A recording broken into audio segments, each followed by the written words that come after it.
قرآن پاک میں کم از کم ایک پارہ جو ہے وہ ناظرہ پڑھنے کی ضرور کوشش کرے، یعنی قرات یا تلاوت جو ہے، اور اس کے لیے بہترین وقت جو ہے وہ فجر کا ہے۔ اگر آپ صبح کے وقت اٹھتے ہیں تو سحری کے وقت میں 2 اہم کام کر سکتے ہیں۔ ایک تو استغفار کی کثرت، یعنی اس وقت کی تسبیح آپ استغفار کر لیں۔ آپ اگر اس وقت مزید نفل پڑھنے کا وقت نہیں ہے، سحری لگا رہے ہیں، کام کر رہے ہیں، گھر والوں کو جگا رہے ہیں اور کچھ نہ کچھ کام آپ کی ذمہ ہے، تو چلتے پھرتے استغفار کو لازم کر لیں، کیونکہ تیسرے پارے میں آپ نے پڑھا تھا سحری کے وقت وہ استغفار کرتے ہیں، تو اس وقت آپ کثرت سے استغفار کریں۔ دوسری بات، وہ جو سورت آل عمران کا آخری رکوع حضور صلی اللہ علیہ وسلم سویرے اٹھ کے وضو سے پہلے پڑھتے تھے، کوشش کریں کہ اسی طرح پڑھ سکے۔ اگر زبانی یاد کر لیں تو بہت اچھا ہے، اگر نہیں بھی تو کہیں پر لکھ کر لگا دیں اور اس کو پڑھیں، کیونکہ یہ سنت پر عمل ہو جائے گا۔ اب ہوتا کیا کہ عام طور پر خواتین کیا کرتی ہیں،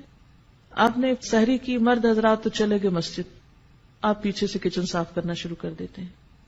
کچن ہو جائے گا صاف، ہٹ جائیے وہاں سے، آئیے مسواک بہت اچھی طرح کیجیے اور اچھی طرح وضو کیجیے اور طویل فجر کی نماز پڑھیے، کیونکہ نبی صلی اللہ علیہ وسلم فجر کی نماز ساری نمازوں میں لمبی پڑھتے تھے۔ افسوس یہ کہ ہمیں قرآن کا اتنا حصہ یاد نہیں، لیکن جو بھی لمبی سے لمبی صورت یاد ہے اس کو اس میں پڑھنے کی کوشش کریں۔ دوسری چیز جو اس سے پہلے کرنے کی ہے وہ تلاوت قرآن ہے۔ ان قرآن الفجر کان مشہودا، اس کو مس نہ ہونے دیں۔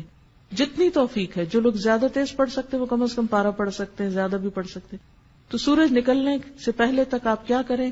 فجر کی نماز اور تلاوت میں وہ وقت گزاریں، اور بہت عبادت کا بہترین وقت ہے۔ پھر اس سے پہلے کہ سورج طلوع ہو آپ کیا کریں، صبح شام کی دعائیں جو ہیں مسنون اذکار وہ کر لیں۔ صبح شام کے مسنون اذکار یعنی وہ دعائیں جو نبی صلی اللہ علیہ وسلم صبح شام پڑھا کرتے تھے، آپ مسنون دعاؤں کی کسی بھی کتاب سے لے سکتے ہیں۔ اس سلسلے میں ایک کتاب وَإِيَّاكَ نَسْتَعِينُ کے نام سے الہدا سے شائع کی گئی ہے۔ اس میں ان دعاؤں کی سند، فضیلت، پڑھنے کا طریقہ اور اردو اور انگریزی ترجمہ بھی موجود ہے، تو اگر زبانی نہیں آ تو آپ دیکھ کر پڑھ لیں۔ پھر کیا ہے کہ سورج نکل آیا، اگر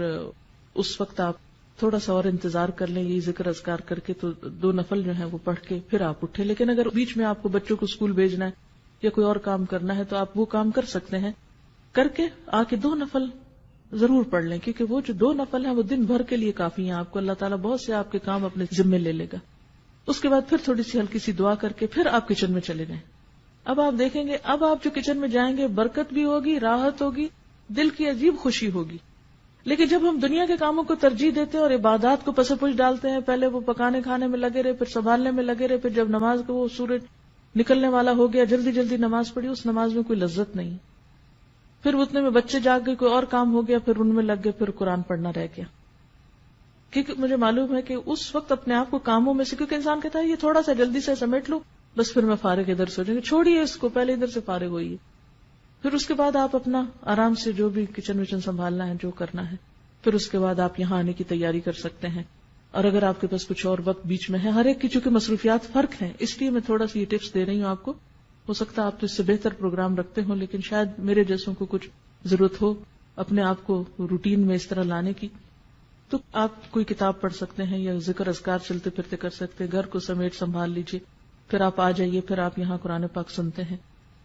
کیونکہ علم کے رستے پر ایک ایک قدم جو انسان نکل کر آتا ہے اس کا بے پناہ اجر ہے، اور مل بیٹھ کے جو ہم پڑھتے ہیں اس کی ایک اور ہی برکت ہے۔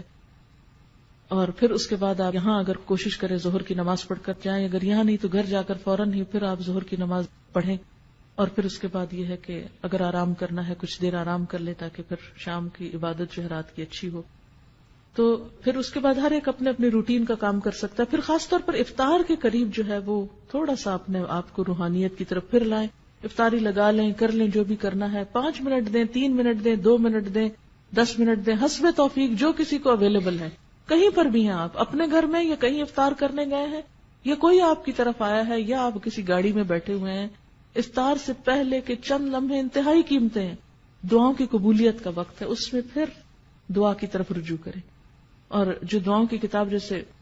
قرآنی اور مسنون اذکار کی کتاب اگر آپ کے پاس ہو تو اس میں سے اگر آپ ساری پڑھ لیں تو پڑھ لیں، ساری نہیں پڑھ سکتے تو 5-7 پڑھ لیں، پھر اگلے دن اگلی 5-7، جتنا جس کو توفیق ہے۔ ہر ایک کے حالات ایک جیسے نہیں، کچھ کے بچے بہت چھوٹے ہوتے ہیں، کچھ لوگ ہر چیز سے فارغ ہوتے ہیں، اب جن کے پاس جتنی فراغت ہے اتنا ان کا حساب ہے، تو وہ اتنا زیادہ آپ توجہ ادھر کر